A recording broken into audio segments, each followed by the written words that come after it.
Yes, guys, welcome back to another episode of the Goatcast. I'm sure you're blessed and highly favored. If you enjoyed the last video, just hit the like button and subscribe. So before we start, y'all need to do like a quick, another quick introduction for the people, this and that third, to know where you're from and whatnot. So without further ado, guys, the floor is all yours. Start again. KOJO from London. DANILSON from London. What's up, my people? NICOLAS, we're out here representing gang. Yes, and I'm me. If you know me, great. If you don't know me, you better know me now, because that's how we roll. So without wasting much time, we're gonna talk about raising a child, right?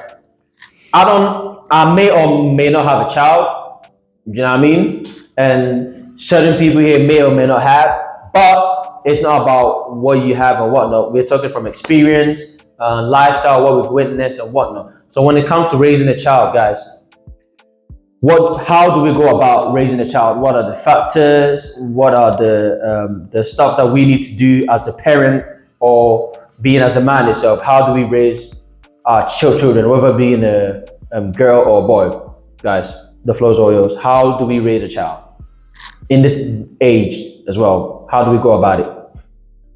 I think in this age it's very difficult in terms of what's exposed to them and what's free for them to see. Like, I think as a child, your parents, all they try and do is just protect you from the world, essentially. But now in society, the world is in a single phone or in an iPad or in an Android. They can see anything they want from the click of an internet, which makes it a little bit more dangerous. But in the same sense, it just amps parents to kind of amp their protective skills, if that makes any sense.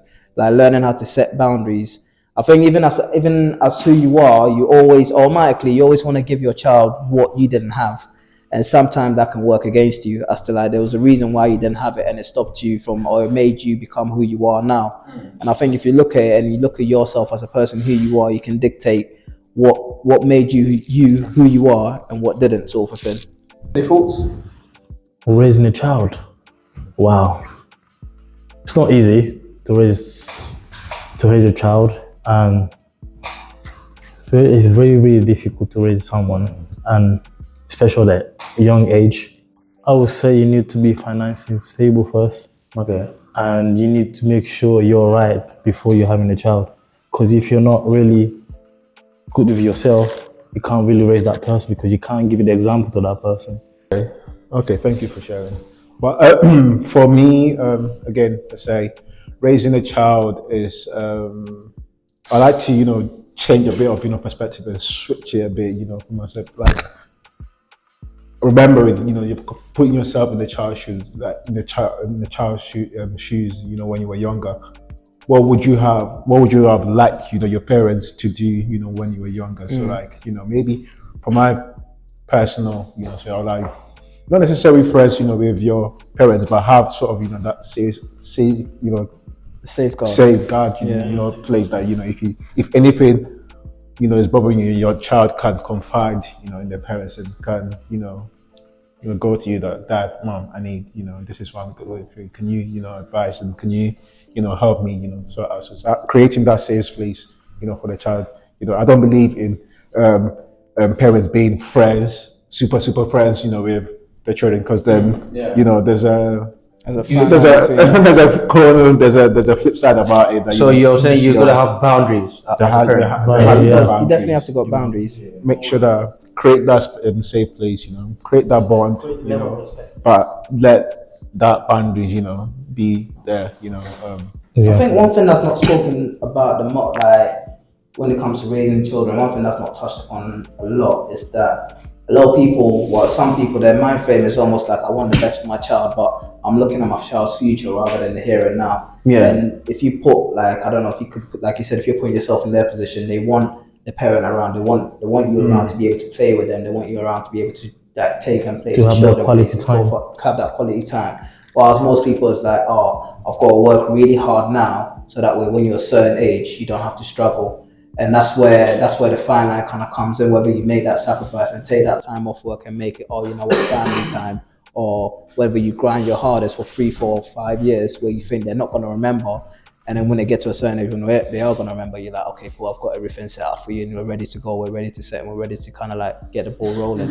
And that's what a lot of people don't. I don't think they deep it that much. They just go, okay, you know what, we've got a child. I'll give you everything that I can, everything that is mine is yours, and we're gonna make sure we look after you the here and now. But then when you hit a certain age, it's almost like, oh, Dad, can I get £20? I can't give you that right now.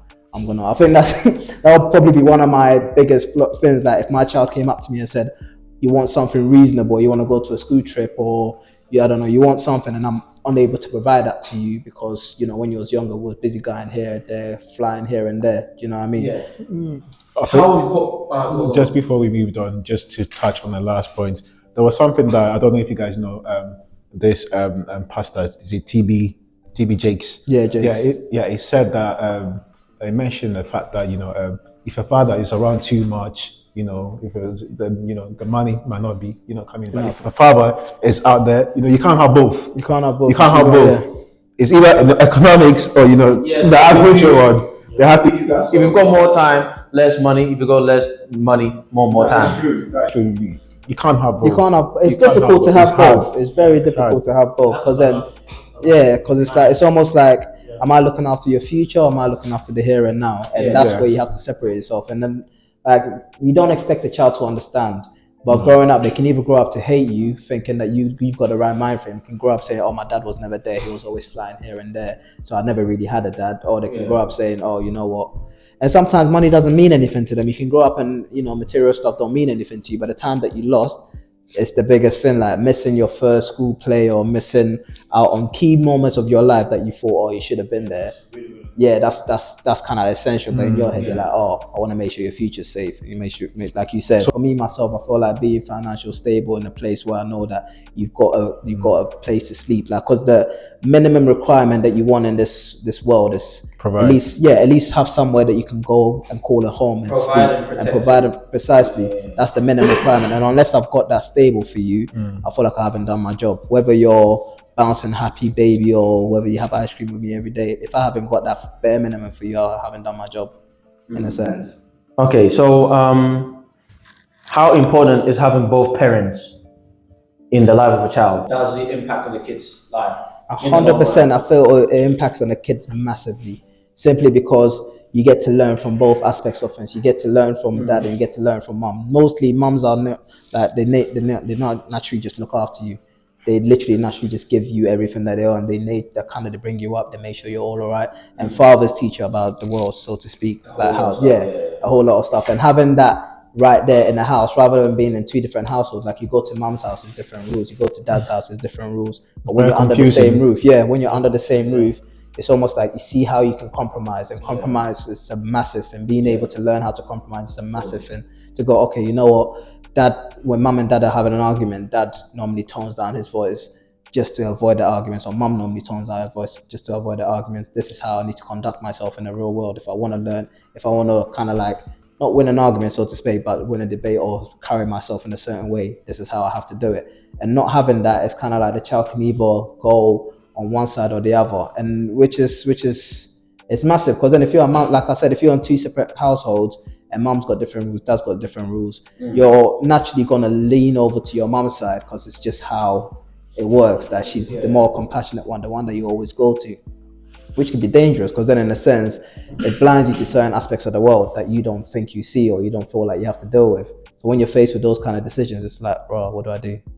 Yeah, co-parenting is like it's good, but I don't agree with it because it's like you also see a lot of the negative, like you see a lot of the animosity that goes on, and then obviously as a child you're growing up with it, whether it affects you directly or indirectly, it's still there.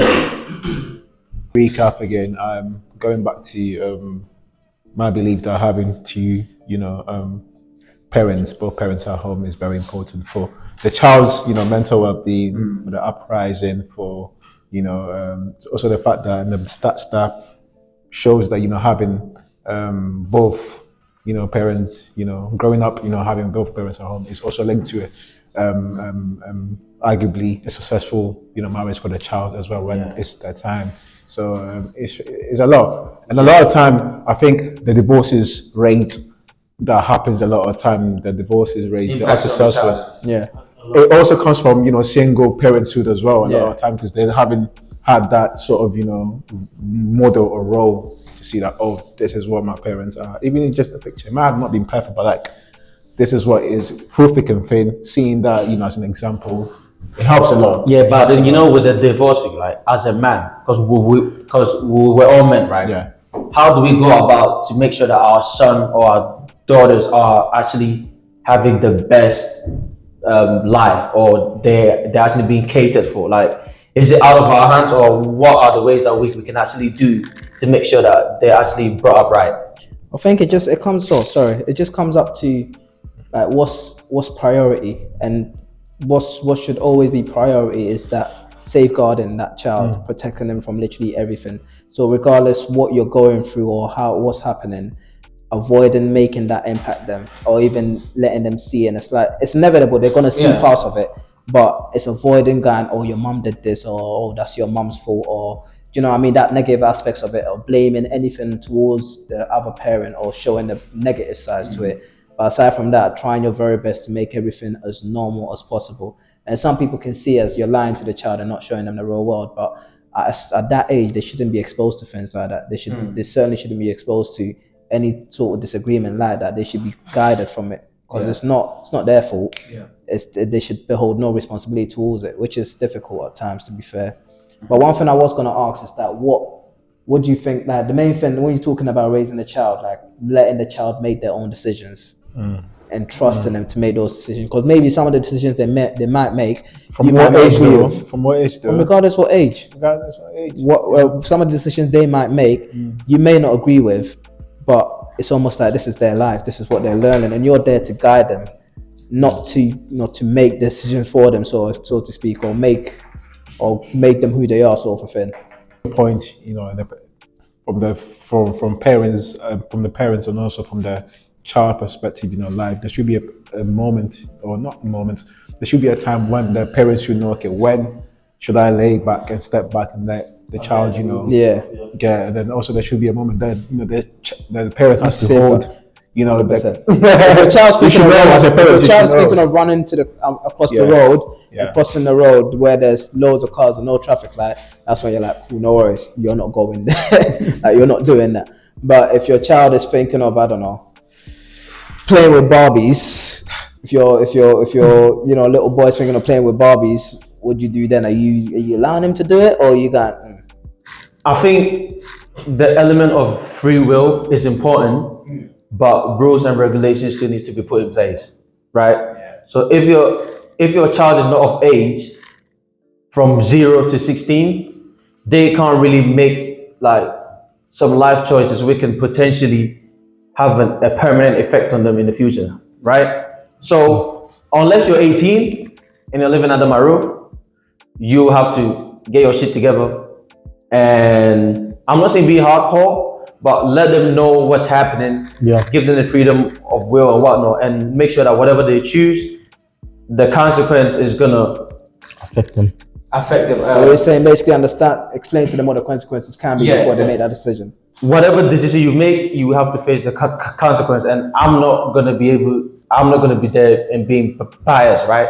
So whatever consequence that happens to your little brother or older brother, the same thing happens to you. You know what's good, you know what's bad. I'll tell you what you need to be done and whatnot, and whatever you choose, you face whatever results that is. But it will be more, and for the rules are going to be more strict when you're underage than when you're off age. Because when you're off age, you can do whatever. Even God gave us free will, right? So that's what it is. You can choose whatever. Like, you can't force them to do stuff.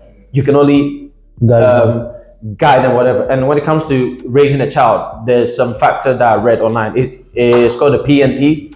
It's called patience, nurturing, and protection. So if you're patient with the child and you're more nurturing, even as a dad, that goes a long way, and protecting them and providing for them. So these are the main factors we've got to take in place. That I think that's all you need as a child, because you can only hope and pray that whatever you instill in your child from young, they can actually look at that, work on that, and become a better person. Because every parent wants their child to be better than them, right? Yeah, of course, yeah. And if that's not the case, then you're in the wrong profession, or you're in the wrong thing. So that's when it comes to a child. and that's what my dad or my mom like. Tell them what's right, know them, what be there for them and whatnot. But if they want to go along and do that way, let them know this is the consequence, this is the results. And if you come to me, you have to face the same thing as whoever's facing. Cool. All right. So now we're gonna move on generational wealth, right? So that goes into a will, that goes into the life that you live for yourself and for your offspring, right? Because we as parents, like as men specifically, like the life that we live and the career that we chose, I'm not going to say job, right? It has to be a career. So have your life enjoying and actually making a living out of it. Like the path that we choose will significantly affect our offspring. Do you know what I mean? Like the children, our children's children, grandchildren, children. So when it comes to generational wealth, what comes to your mind? Like, is it easy to create something as a parent or as a man specifically that your future generations can actually depend on it? And how easy is that? I think I'll say with generational wealth is subjective to what situation you're in right now at the present moment. I mean, if you've got a child right now, you're not just thinking about their future, you're thinking about the here and now. You've got to provide for them right now and also think about what they're doing. On top of that, look after yourself and what situation you're in right now, which can be very difficult because you're financing for 3 different aspects of a part of a life. You're looking after yourself, you're looking after your child, making sure they've got everything, and you're looking after their future. That's 3 different splits in what you've got, which can be very difficult. So again, it goes back to when we were talking about what kind of parent you want to be, whether you want to be the person that's there here and now, or whether you want to be the person that looks after them in the future. And if you're talking about generation wealth, it's almost like, well, if I'm going to be the person that's always at home with you, then I'm not really looking after that. I'm just looking after you for the here and now, and I haven't got much for you in the future. I'm just hoping that I can grow you to then either look after me or like look after yourself, sort of thing. So I'm not trying to safeguard you for the future in terms of, oh, you're not going to be able to fend for yourself, but I'm making sure that I put enough effort in you so that way you can grow up to be a better man than me, so that way you can look after me or you can look after yourself. That's why a lot of people, when they have a child, some of them drive for the football, so they're always going football training, they're always there, they're always providing, they're always literally in there. Project Mbappe. Exactly. You know what I mean? So 24/7 you're building your own thing through the child, which in 2 ways I think it's not fair, because then you can't put that kind of pressure on that kind. Yeah, it's a bit selfish because you're looking after your future sort of thing through the child, rather than looking after the child and their future sort of thing and allowing them to choose their own pathway, however way they want to do it. Yeah, you're literally putting everything in them and going, oh, you know what, this is my investment, you're my investment, rather than you're my child and I'm looking after you. So in terms of generation wealth, it's almost like how you think about it. Like me personally, I can think that I'm gonna save as much as I can, and I'm gonna do as much as I can now, so that way my child has an easier ride, because I didn't have an easy ride, or I had an easy ride, or what I perceive to be an easy ride. But I want them to be able to make their own choices as well, to go, okay, you know what, I want to try this, I want to try that, and if it doesn't work, they always have somewhere to bounce back and start again. Because I think that's one of the most difficult things in life. Because right now, if we all decided that, oh, you know what, we don't want to do what we're doing right now, we don't want to follow the pathway that we want to do right now, the option of going back to our mums and our parents might be there, but it's not something that's comfortably like, oh, we can bounce back and go back. It would be very difficult for us. And it can have an effect on our kids, isn't it? Yeah, precisely. Because like, oh, if I'm restarting, there's no way I can move back into my mum's house with my wife and my kids. Do you know what I mean? No. There's no way I can do that, because then that's a 1-bedroom that we're all sharing. So what you're saying is that everything comes with a price. Everything comes with a price. So whether you're going out trying to get the money and trying to create something, it comes with a price. You're lacking someone, which is being there for them. Precisely. And if you're being there for them too much, it comes with a price. So like, bruh. So you got to decide which one is actually worth it, which one is valid to you, because even though they both come with a price, one of them is detrimental, and I'm sure I don't need to mention which one it is. And that's moving back home or coming back to a point where you're starting again. So you got to choose which one is actually, advisable for you to kind of like go through with it. So yeah, that's my views on generation wealth. With the experience that you have, you pass to them. Okay, cool. Do you understand? So you need to pass that to them, because the values. Look, Cristiano Ronaldo. What Cristiano Ronaldo said to his son: I'm not gonna give everything you want. You have to work for it. Oh, okay. because he came from struggle. Yeah. And when you come from struggle, you pass the experience for your child, they'll have it on their mind. You know, my dad done this. I need to do the same. So even if you don't have a lot, you can still pass on something, whether being morals or something that they can live off, right? Yeah, exactly. Because you can't come and kill yourself. You know what I mean? If you ain't got it, you ain't got it. Just to add on to what DANILSON and KOJO just added, they touched on very good stuff. But just to add on, I would say generational wealth starts from you. It starts from me myself. Make sure that you yourself are in a better position financially, mentally. You're in a better position, because I think once you're in a better position as a man and you've reached at your pinnacle of you've reached at your use of yourself, that is when you can start Giving up. doing the right things, making the right moves. So it's essentially you making that conscious decision that this is what I want So to do. you'll be more This is what I'm confident. You'll be doing, more confident to do stuff in life. It starts from you. Literally, it starts from me. You have to, as a person, you have to make that conscious mindset, change it.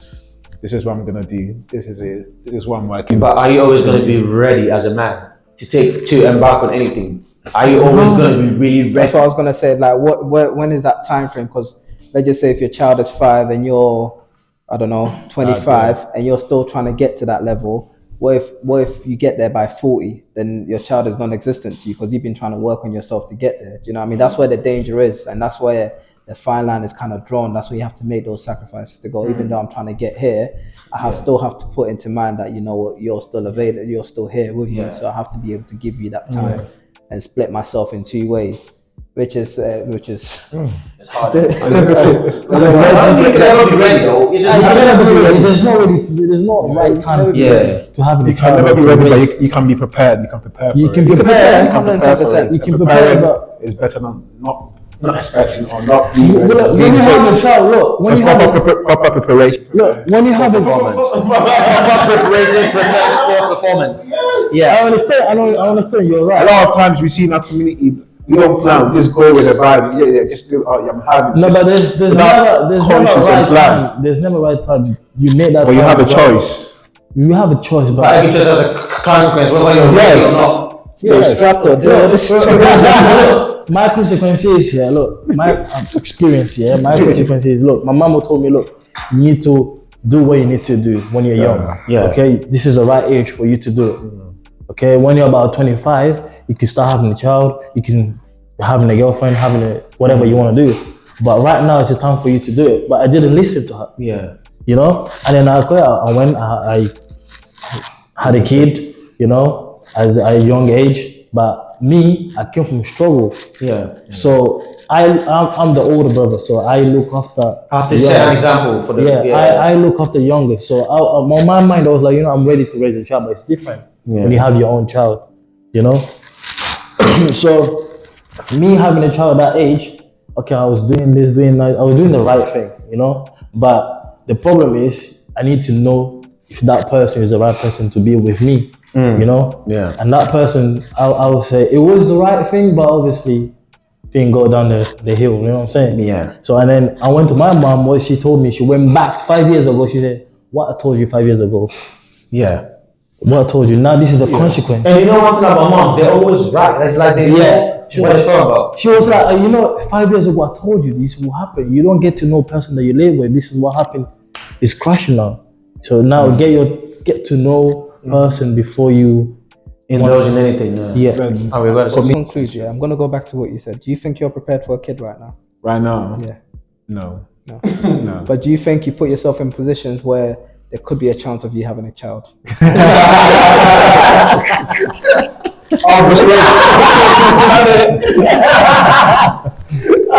No, but to be honest,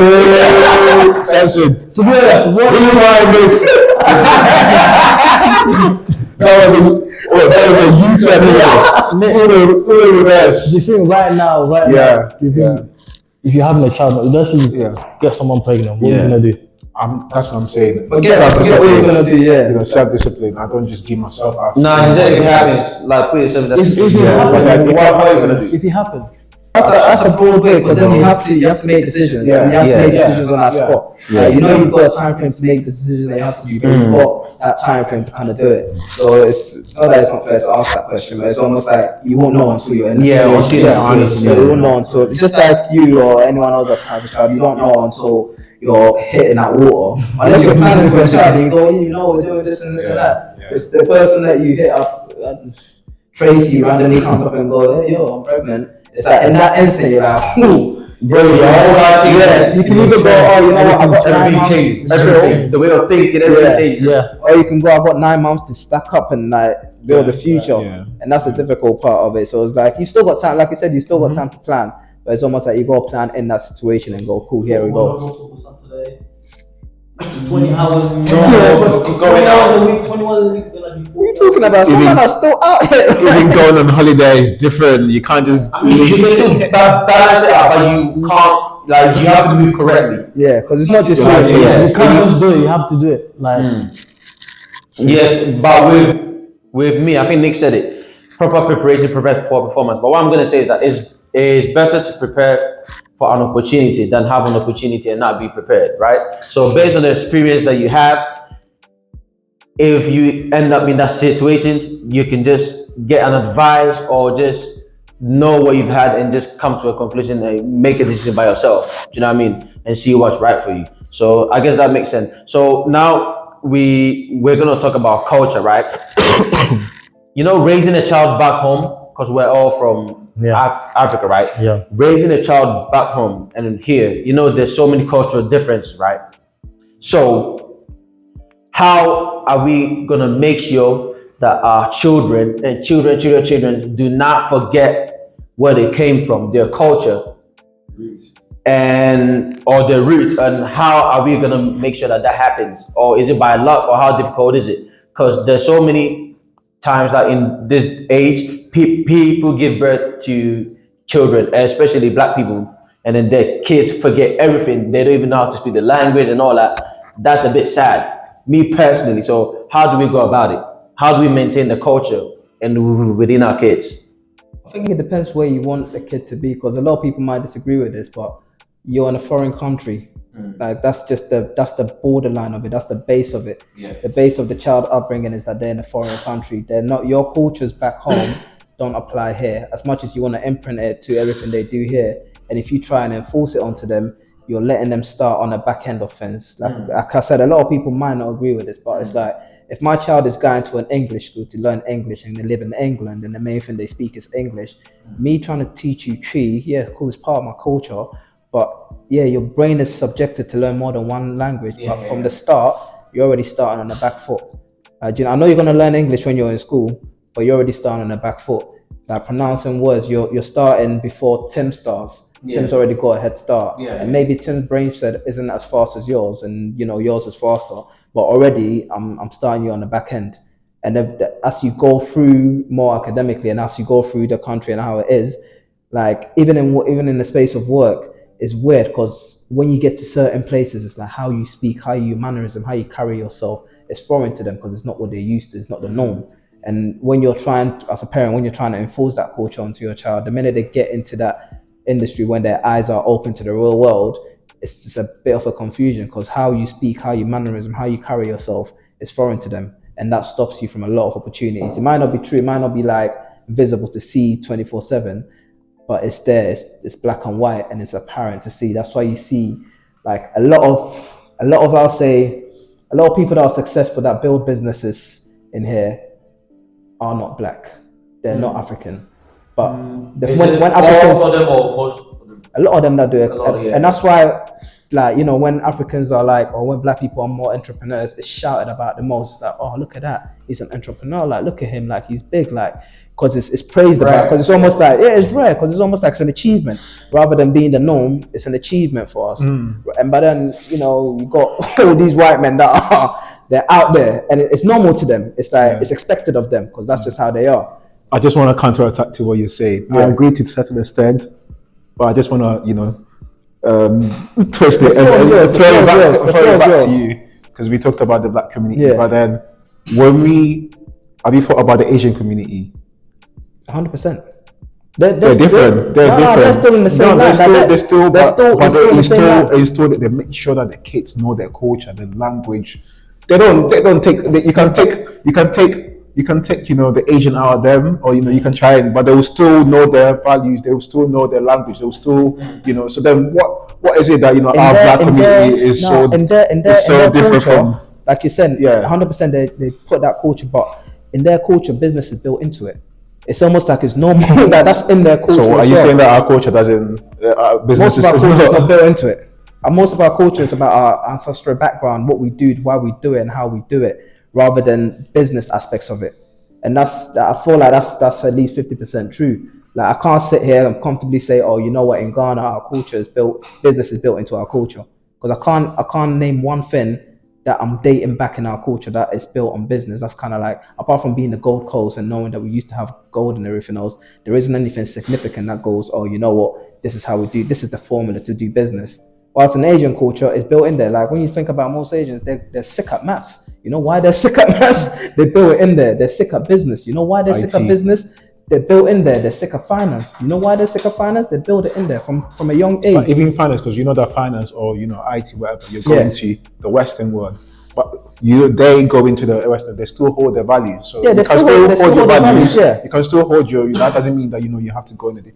Just be you, authentic, but know when to when I'm saying like when we're talking about Asian culture, that's slightly different. When we're talking about blacks, it's a little bit more different because, like I said, it's not built in us, it's not engineered in us like that. We have to learn it, we have to pick it up, and then we have to take it on our own. And you learn it from either what you go through in society or what you do in general. Like when I was growing up, my mum was like, oh, you know what, study what you want to study, but it's uni, it's school, college, uni, and then go what you're gonna do. Yeah. She's a great person. She's made so much in life and she's built everything through life. She didn't teach me that. She just taught me that you need to get your grades, you need to pick what you want to do, and then you need to thrive in it. Not like get your shit together and do it. Precisely. Get all steady, make sure you get everything you do, and then life becomes easier, which that wasn't the truth. Whilst with most, like honestly, that is not the truth. But with most Asian community, not to be in any racial, but they've got shops, they run businesses, they do it daily, and their kids are always around them. School as well. Yeah, and the kids are also around them, helping them, building them towards it. They're working in their mums and dad's shop. They're building that. They already incorporate in their minds from a young age. They're teaching them how to run it. So when they get older, it's a lot easier, and they save money. Like, do you know what I mean? They save money to start them off. Well, and how do they save the money? They save. I don't know how they save the money. If I knew, I would say that they're very smart compared to us. You can see flashy. No. Even they can be flashy. Yeah. But the reason why they can be flashy because they can't afford, because they all live in the same house. Mom, dad. No, it's true. It's true. It goes back to the small, paid for. And you can see that even I could go out, married, my wife will come into the house, we get a mortgage into a different house, or we'll still be staying the same. And that's how they create that sort of, generational wealth. And by the time you realize 10 years, 5 years, so they've got a plan. They've sort of, they know what to sacrifice. They don't care about, I need my personal space, freedom. Because we know how, but it's hard for others. That's us. We want our freedom. We want our freedom, but freedom comes with consequences. Freedom comes at a price. Sometimes it's not necessarily freedom, but it's just that mental. Yeah, I want to be free. Mental, because being in an African household, when you reach a certain age, bro, it can't be very stressful. But Nick, that is part of our culture as well. It's in our culture to go get the. I wouldn't say it's in our culture to go get the remote for our mums, but it's in our culture to do certain stuff. That's part of our culture. It's in our culture to have, Christmas and have everyone and have the biggest, Christmas party and have all the family round, turkey, super bowl, all of this. That's part of our culture. That is part of our celebration. That's what we do. Yeah. But again, if we go back into like the surviving in the world, it's difficult because nothing's molded to us to that. I can't think of anything, unless you lot can think of anything. I can't think of anything that's significantly like, okay, cool, you know what, that's going to set me up for the world. Like nothing in my culture is telling me, oh, you know what, this is setting me up for the real world, this is sort of surviving financially. Like I said, unless the floor is yours, unless you can think about so something. You have to break out of the customs to make sure that you actually aligning with the Western world. Yeah, right? Precisely. You have to. I'm not saying forget your culture, but you have to understand that, you know what, as much as important as it is, you need to mold it a little bit and understand where to apply and where not to apply, and go, okay, you know what, this isn't the norm, but this is what the background is. Okay. And give that person the choice to actually go for it or to leave it. So you being a dad now, how easy or how difficult it is to instill your culture on your child? How easy? Is it easy? Is it hard? Or how are you going about it? Is it important? Like, it's very difficult here because she go to school speak English. When she come home speak Portuguese, it's a bit difficult, you know. And we don't really speak a lot of Portuguese. It's more English and stuff. You know, it's very difficult. But our culture, you know, back home, it's like the difference between Kelved and Santo Tomé and Principe. They speak their Creole. Kelved people, they speak the Creole, but Santo Tomé people, they speak more Portuguese. You understand? But back to village in Santo Tomé, they speak more Creole, you know. But it's in the city where I grow, it's more Portuguese. So for us to speak up African language is very difficult for me. I don't know. I understand, but I don't speak. You understand? So for me to pass that to my child, it's difficult because I don't know. You understand? Yeah. So yeah, that's very difficult, you know. So like, when you talk about Black excellence, like, why is it that there's so much inconsistencies when it comes to like people of our background making it out the hood, if I want to put in simplicity, than other culture? Like you said, the Chinese, the Asians, or the whatever, like, they come here, they can still do something. Do you know what I mean? They're together. Do you know what I mean? But why is it just us? It's like, anytime I talk about Black excellence, we're fighting freedom, justice, Black excellence, about it. We're actually not doing justice for ourselves. So like, how are we going to change that? It's up to us, for us to change it. Do you know what I mean? Because we're educating, we are the ones that really going to make an impact. Either us talking about it, creating awareness or whatnot, how are we going to go about it? Because like you said, they come here, like all those like Asian people, they stick together and then they'll create one shop, two shop, three shop, and by the time the whole area is theirs, and we're living for them. Do you know what I mean? So like, how should we go about it? Because when we're 18, 19, 20, we want to live ourselves. Like, mostly everybody here want to like live by themselves, or want to actually don't want to be part of family, live together.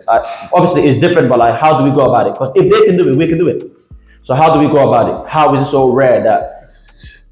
I think in a sense, like, it's just like as you said, like, when you think about the Asian community, even their religion, it is so tight. Their brotherhood, their love that they have for each other, it is so tight that I'm not saying it's hard for them to betray their what they do or their culture and everything else like that, but simply because of what they do. Like, I mean, Ramadan is a prime example where you've seen so many people that are coming together to fast and pray and going through the same struggle in that 1 month, and that builds such a close bond. And yeah, with Black people, we've got Christianity and everything else like that, but our bond isn't that strong. It's so loose, isn't it? There's so many, like, you got Methodists, you got Pentecost, you got this, you got that, you got this, you got that there's no direct structure to it. There's nothing that comes and brings us together, because we've all got our beliefs and we all got our way of doing things, and that's what kind of takes us into different vibes. But the main thing as well, is the fact that we start off as victims. We project ourselves as victims. We put ourselves in a victim mentality, in a victim situation before we even start off, because we're like, oh, you know what?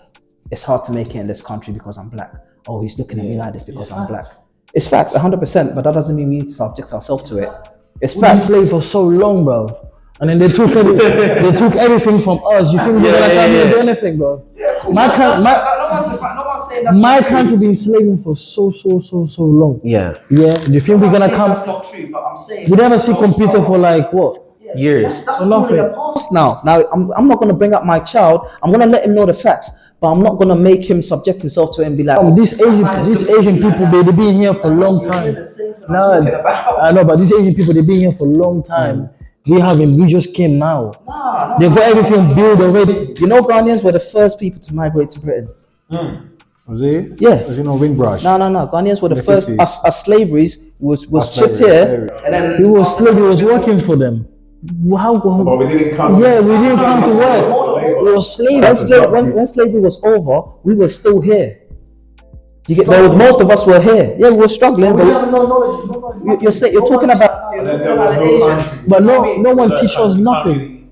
But right now, That's not like, it's almost like, cool, we're here now. This is where we are. Like, you can either educate your kids by all means and let them know about the the hardship that we went through. But don't let them subject themselves to that and go, 100%, oh, you know I what? agree. Yeah. I'm a victim of this, or I'm a victim of that, or this guy's doing that. Because 9 times, I'll say 8 times out of 10, they're right. Someone is being racist, but it doesn't mean you fall back and go, oh, I'm never gonna get there because they're gonna look at me like that, or they're gonna. And that's what stops us mainly. Because the minute that something happens, we're like, oh, you know what? This happened because of this. This happened. No, forget why it happened. What are you gonna do about it? How are you gonna take the next step, and how are you gonna go around it? How are you gonna get on top of them?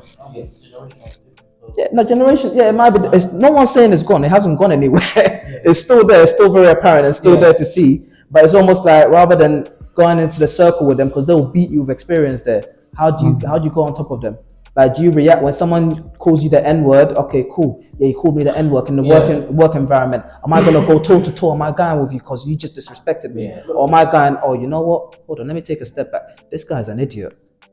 This guy's a full-on idiot. Cool, I'll deal with you how I need to deal with you, but I'm not gonna. But they don't have the paper to go and sit down on the computer to do work. They can't do it. Yeah, that's 100% That's true. how they go back home. They can't build nothing here. But the guy is great mechanic. But he cannot do what he wants to do because of the paper. That's why he fucked up us. That's why we can't do nothing here. So this guy that you're talking about, how do you think he gets ahead of the game? By carrying on doing great work in mechanics, or by adapting himself to actually knowing the paperwork? Like I just said, he doing the paperwork, but it's gonna take time. Like, he's gonna give up and go back home because he never started like this. And that's what I'm talking about. So giving up and going back home, that's what makes it difficult. Because these guys, they've already clocked the system. They know that. Those people, like if you talk about Asian people, all of that, they on their home, they learn English, they learn all that stuff, but we don't. You understand? When they come here, it's easy for them. I don't know about you, but Ghana, we still learn English, innit? Yeah, but I'm just saying, like, it's easy for them. Like my country, let's say my country, we're gonna come here. What? It's not your prime language, but That's you what still. I'm saying. It's your prime language. You speak English in Ghana, no? Yeah, but it's not prime language. Yeah, but it's, So I think any decision that you take, there's going to be a struggle. yeah. Are you struggling to make a difference, or are you struggling to stay at the past? Everything is going to be a difference. So what I would say is that there is good and evil. Everything you gotta do something for things to happen. So instead of crying to quit or crying to give up or crying to give in, My friend. I will cry to actually make a difference. Because I would rather know that I'm struggling to make a difference than struggling to quit. That's all I gotta say. Do you know what I mean? You see, uncle 50 years old is gonna be struggling life here. No, they're gonna go back home. Yeah, but then what are they doing back home? Just go back home. And then do what? Yeah. They're not gonna do nothing here. So would you want to live here and do nothing, or go back home and do nothing? Go back. Like you say, he's gonna say go back home and do nothing They're gonna because. go back home. And then like, No, back home they got a house, they got a. They got their version of success. Yeah. okay, cool. You're not gonna struggle themselves here. No. Yeah, but If then some people like us, we will do it. yeah, but then to be able to go back home and live the life that you live, you still need capital. How are you getting the money from? Like, where are you getting the money from? If you're well off and you can live home like that, calm, but not everyone's like that. But if you get the opportunity to come here, then it's up to you to make a difference, like how most Asian community are making a difference. Because we're so much divided, even in our religion and everything. There's so many denominations, you know what I mean? But they stick together. So what we're gonna have to do with our kids or with what now, we gotta stay together. It doesn't have to be like in the same house or whatever, but we shouldn't forget where we're from and whatnot, but we shouldn't enforce them on our kids. But we should let them recognize, they can acknowledge it, and if they choose to make something about it, cool. Because you can't really force them. That's what that's what you're gonna say, right? You can't really force them, but they have that, bro. Only this country can't force kids to be honest.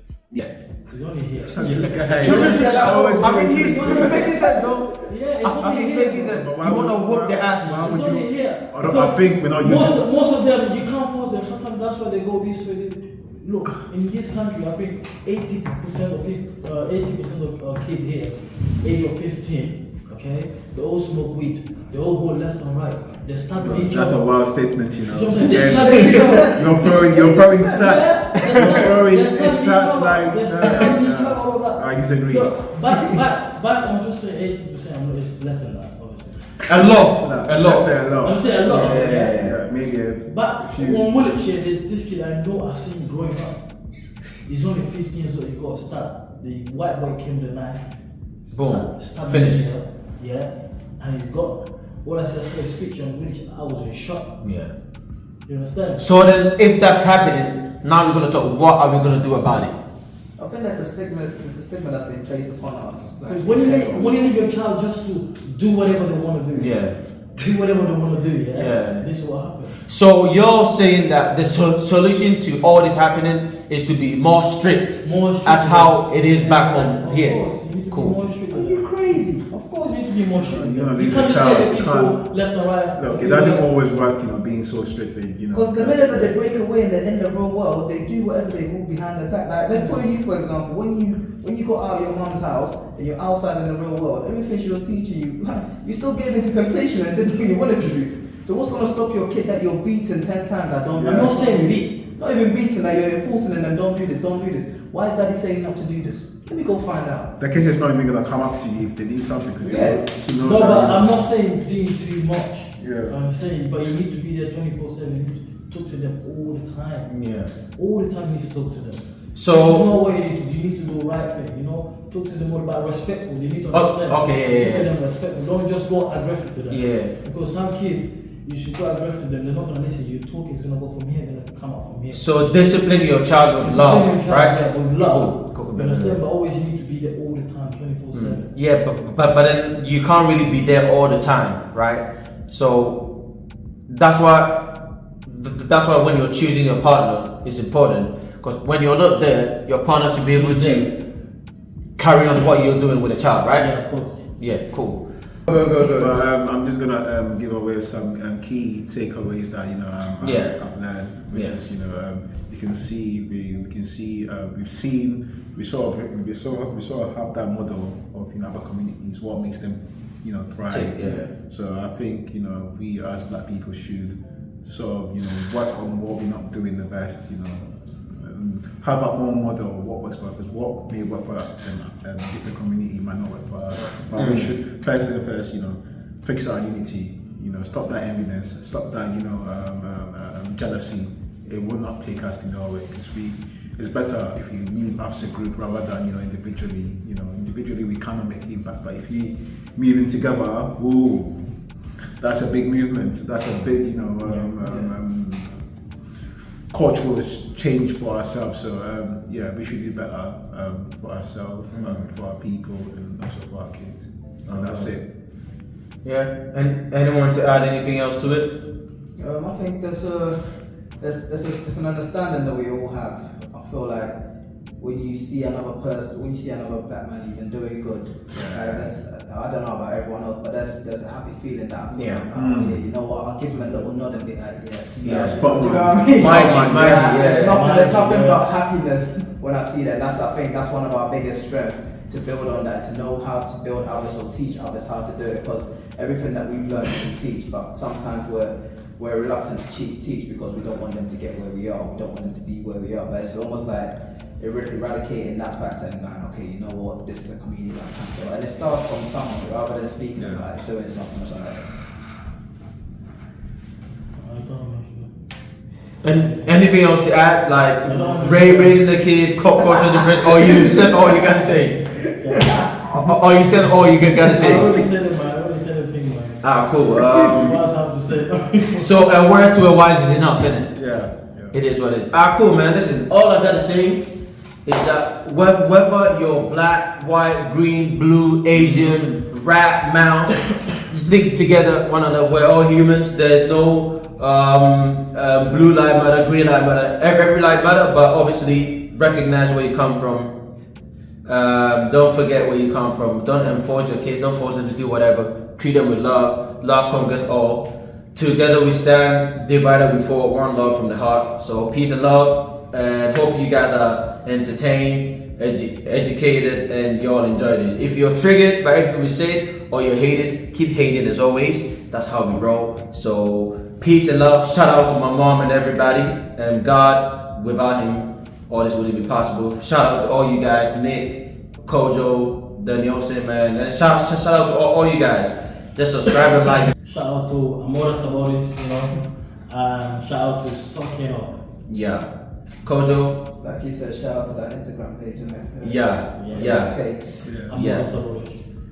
Yeah, shout out to Nick, KOJO, like I just One said. love, man. One love. Peace and love, and we'll catch you later. Yeah, man. Yeah.